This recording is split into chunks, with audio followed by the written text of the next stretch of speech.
During its assault on Israel, Hamas has kidnapped more than 100 innocent people to be used as hostages. The group is now threatening to kill one civilian hostage every time Israel targets Gaza civilians in their homes without warning. One of those hostages, 19-year-old Karina Ariev. Her last contact with her family was on Saturday. She called them to say goodbye, to say that she loves them, and to not think of her in sorrow. Her family saw a video on Telegram and identified her as a kidnapping victim.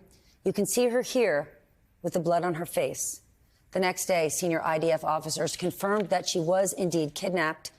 And with us this evening, her older sister, Sasha Ariev. Sasha, first, I want to say I am so very sorry for what is happening to your family, your sister. We are all thinking of you and praying for her tonight. Can you give us any updates? Have you heard from the government? Nothing.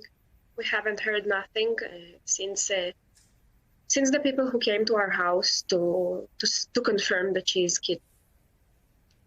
We don't know anything, and the only thing that we hear on press, on Israeli, that the government won't consider the hostages there, and they just going to bomb Gaza. And we're trying to address them and to say that we understand, if we think rationally and not from our hearts and emotion and feelings, that we need to go in Gaza. Our soldiers need to get in there, but together with it, they must maybe split, and few of them, they must take or confirm the status of life of the hostages. What do you believe happened to her? How exactly was she kidnapped? Where was she? She was in her base on the border.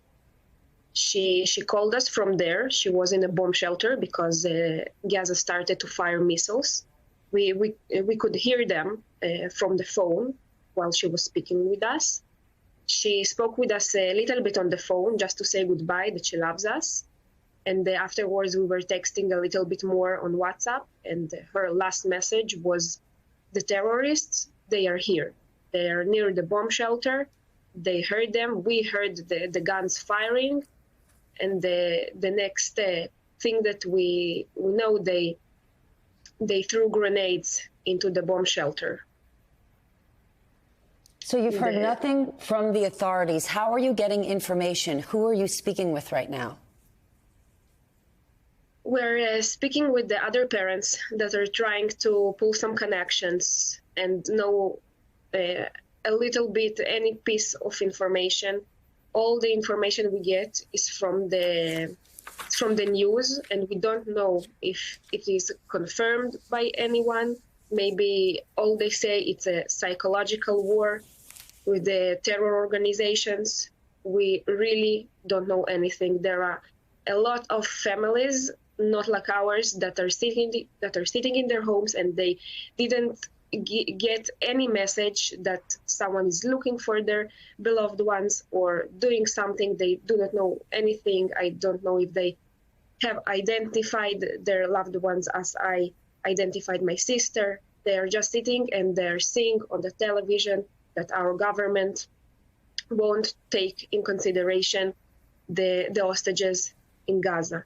We need to pull every government in the world to put pressure and send the Red Cross or other humanitarian organizations to the border or to get in Gaza and to confirm who are the hostages and if they are alive, if they are treated well. Because when and if the negotiations will start, we need to know that they are safe and sound if they want us to be good with their hostages in our country.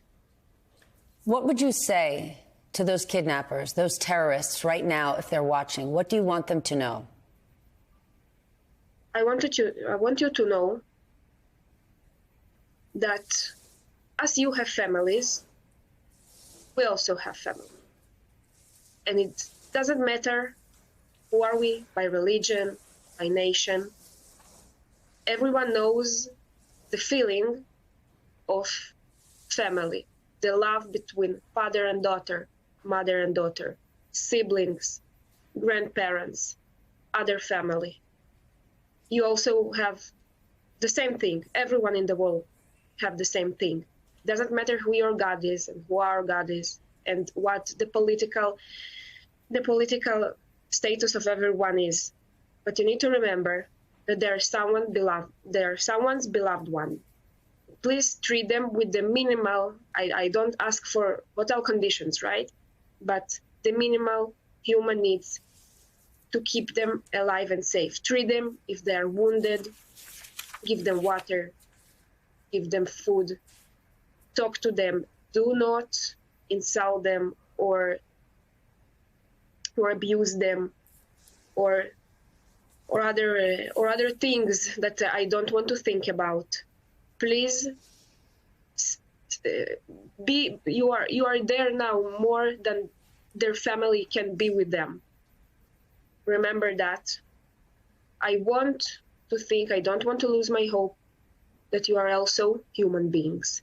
Although after all the slaughter and the desecrated corpses that I have seen, I still want to believe and not to lose my faith.